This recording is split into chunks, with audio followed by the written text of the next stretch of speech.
নমস্কার, জ্যোতিষ চর্চা ইউটিউব চ্যানেলে আপনাদের স্বাগত জানাই। আজ বলবো বৃষ রাশির জুলাই মাস কেমন যাবে, শরীর স্বাস্থ্য, পড়াশোনা, ধনভাব, কর্মজীবন সেই নিয়ে আলোচনা করব। বৃষ রাশির জাতক জাতিকার স্বাস্থ্য কিন্তু এ মাসে এক এক সময় এক এক রকম থাকবে, কখনো ভালো কখনো খারাপ। কারণ 7 তারিখ পর্যন্ত অধিপতি গ্রহ শুক্র সে রবির সঙ্গে বিরাজ করবে তৃতীয় ঘরে। রবি শুক্রের শত্রু গ্রহ, তাই এই সময় শরীর স্বাস্থ্যে নানান সমস্যা থাকবে। কখনো প্রেশার যদি বেশি থাকে তাহলে হাই প্রেশার থাকতে পারে, একটু মাথা ব্যথার কারণ থাকতে পারে। বর্ষাকাল, বর্ষাজনিত নানান রকম অসুবিধা শরীর স্বাস্থ্যে দেখা দিতে পারে। 7 তারিখের পর শুক্র স্থান পরিবর্তন করে তৃতীয় রাশিতে আসবে। সেখানে চন্দ্রের ঘরে যখন শুক্র আসছে, তার মিত্র গ্রহর স্থানে আসছে, তখন থেকে কিন্তু তার শরীর স্বাস্থ্য বেশ ভালো যাবে এবং সেখানে সে খুব এনার্জেটিক থাকবে। কিন্তু 16 তারিখে আবার রবি সেখানে এসে পৌঁছাবে, তখন কিন্তু আবার স্বাস্থ্যের মন্দভাব দেখা দিচ্ছে। সুতরাং এই মাসে শরীর স্বাস্থ্য নিয়ে বেশ ওঠাপড়ার মধ্যে থাকতে হবে, নিজেকে সাবধানে চলাফেরা করতে হবে। এবারে বলবো বৃষ রাশির জাতক জাতিকার বিদ্যাস্থান কেমন থাকবে। বিদ্যাস্থানে রবি, শুক্র, বুধ 3টি গ্রহ আছে এবং আমরা পঞ্চম স্থান থেকেও বিদ্যাস্থান দেখে থাকি, সেখানে কেতু আছে। আমরা জানি রবি শুক্র শত্রু গ্রহ, মিত্র গ্রহ নয়, তাই পড়াশোনায় এখানে বেশ ঝামেলা থাকবে। এবং যেহেতু কেতু পঞ্চম ঘরে আছে, সে একটু ডিটাচ করে দেয় পড়াশোনার থেকে, পড়াশোনায় মনোসংযোগ করতে অসুবিধা হয়। যদিও বুধ বিদ্যার কারক গ্রহ এখানে থাকলেও সে কিছু অসুবিধাতেই পড়ে যাচ্ছে। তবে 19শে জুলাইয়ের পর বুধ যখন রাশি পরিবর্তন করে সে সিংহ রাশিতে আসছে, তখন সেখানটায় রবি এবং বুধ একত্রে থেকে বুধাদিত্য যোগ সৃষ্টি করবে।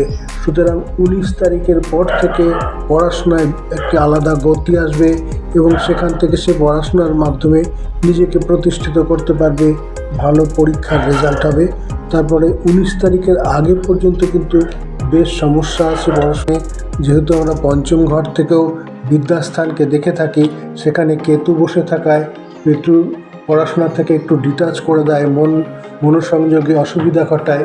সুতরাং পড়াশোনার জায়গাটা কিন্তু বেশ ডিস্টার্ব থাকছে।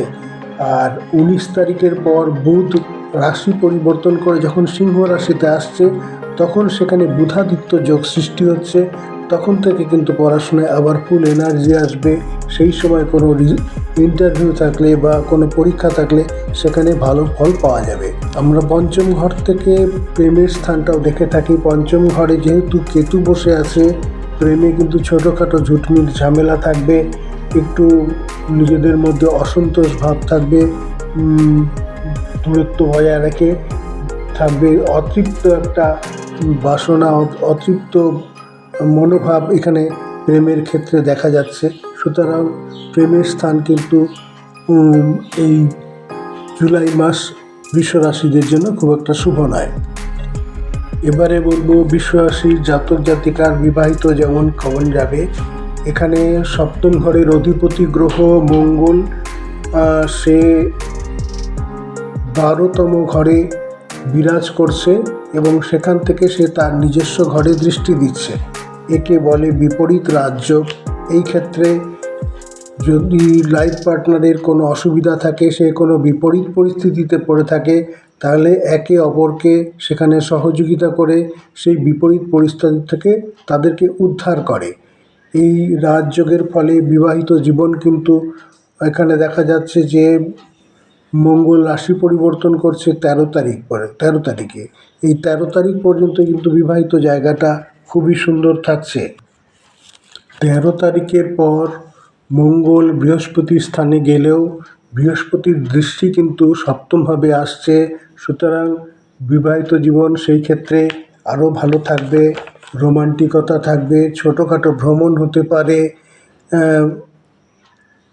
দায়িত্বশীল বা একজন আরেকজনের প্রতি দায়িত্বশীল হবেন। আন্ডারস্ট্যান্ডিং ভালো থাকবে। এ মাসে বিবাহিত জীবন কোনো সমস্যা নেই, সেটাই দেখতে পাওয়া যাচ্ছে। এবারে বলবো ভাগ্যস্থান কেমন থাকবে।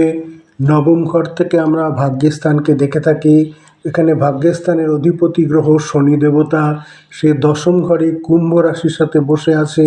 কর্মের দেবতা কর্মের জায়গায় আছে, ভাবকারক গ্রহ সেইভাবেই বসে আছে। সুতরাং এখানে কর্মের জায়গায় খুব ভালো ফল পাওয়া যাচ্ছে।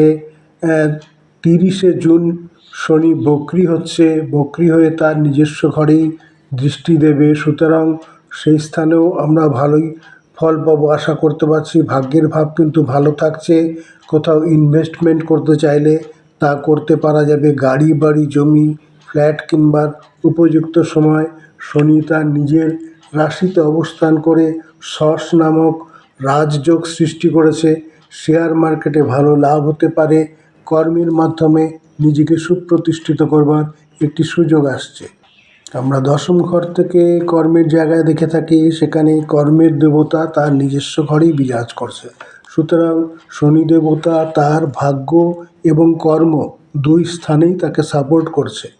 সুতরাং জুলাই মাস কর্মের দিক দিয়ে ভাগ্যের দিক দিয়ে বৃহস্পতির বৃষ রাশির জন্য খুবই প্রয়োজনীয় বা উপকারী মাস বা পজিটিভ মাস হিসাবে আমরা ধরে নিতে পারি। এই ছিল বৃষ রাশির জুলাই মাসের প্রেডিকশান। আগামীতে আবার সঙ্গে থাকছি, আপনারাও থাকবেন সঙ্গে। কেমন লাগলো কমেন্টস করে জানাবেন।